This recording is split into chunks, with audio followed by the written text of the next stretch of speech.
અંકલેશ્વરની Panoli GIDC સ્થિત MS જોલી auditorium ખાતે ઉદ્યોગપતિ અનુરીત જોલી દ્વારા સદાબહાર ગીતોના સથવારે અંકલેશ્વર સુર સંગમ 2025 મ્યુઝિકલ મીટનું આયોજન કરવામાં આવ્યું હતું. અંકલેશ્વરની પ્રોલાઇફ ગ્રુપ ઓફ ઇન્ડસ્ટ્રીઝના ઉદ્યોગપતિ સ્વ એમએસ જોલીના ધર્મપત્ની અનુરીત જોલી છેલ્લા ઘણા વર્ષોથી ગુજરાતના કેટલાક શહેરોમાં જુદા જુદા ક્ષેત્રે કાર્યરત સંગીત પ્રિય લોકો સાથે જોડાયેલા છે.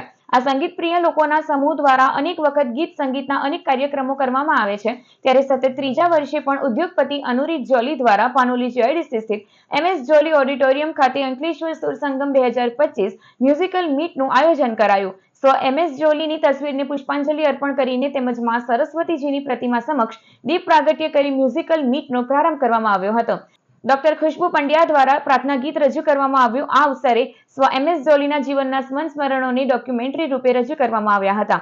રાજ્યભરમાંથી પધારેલા અનેક ગાયક કલાકારો હિન્દી સદાબહાર ગીતો શ્રોતાઓ સમક્ષ રજૂ કર્યા હતા. આ પ્રસંગે સેવા કાર્ય સાથે જોડાયેલ મનમૈત્રી સેવા ફાઉન્ડેશન ભરૂચના જયેશ પરીખ અને તેમના ધર્મપત્ની હિના પરીખ તેમજ યુનિટી ચેરિટેબલ ટ્રસ્ટ ખરોડના મોહમ્મદ હાસરોદને પ્રોલાઇફ ફાઉન્ડેશન દ્વારા ₹51,51,000નું આર્થિક સેવાનું યોગદાન અર્પણ કરી પ્રોત્સાહિત કરવામાં આવ્યા હતા. તો બીજી તરફ ઉમરવાડા ગામના આગેવાન બાબુ વકીલ તથા તેઓના પરિવારે પ્રોલાઇફ ફાઉન્ડેશન દ્વારા CSR અંતર્ગત આપવામાં આવેલી સેવાકીય પ્રવૃત્તિને બિરદાવી હતી. આ પ્રસંગે પ્રોલાઇફ ગ્રુપ ઓફ ઇન્ડસ્ટ્રીઝના ડિરેક્ટર કરણ જોલી, સાક્ષી જોલી, યોગેશ પારીખ, ખુશ્બુ પંડ્યા તેમજ પાનોલી ઉદ્યોગ મંડળના આગેવાનો સહિત મોટી સંખ્યામાં આમંત્રિતો અને મહેમાનો ઉપસ્થિત રહ્યા હતા.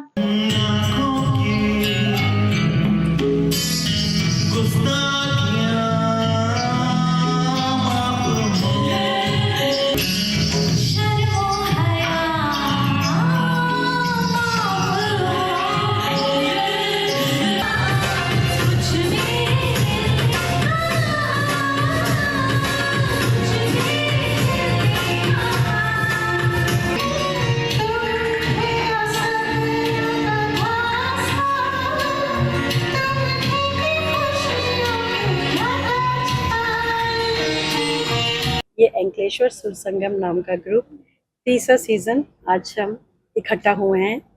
लास्ट 2 सीजन्स भी हमारे बहुत अच्छे हुए हैं और इस सीज़न भी हमारा जैसे हम हमेशा करते आए हैं संगीत के साथ साथ सेवा कार्य का भी काम वो आज भी करेंगे. लास्ट टाइम भी हमने कुछ इंस्टीट्यूट्स को सपोर्ट किया था, डोनेशन दिया था और मुझे खुशी है कि वो इस डोनेशन से फले फूले हैं और इस बार भी हमारा वही मकसद है.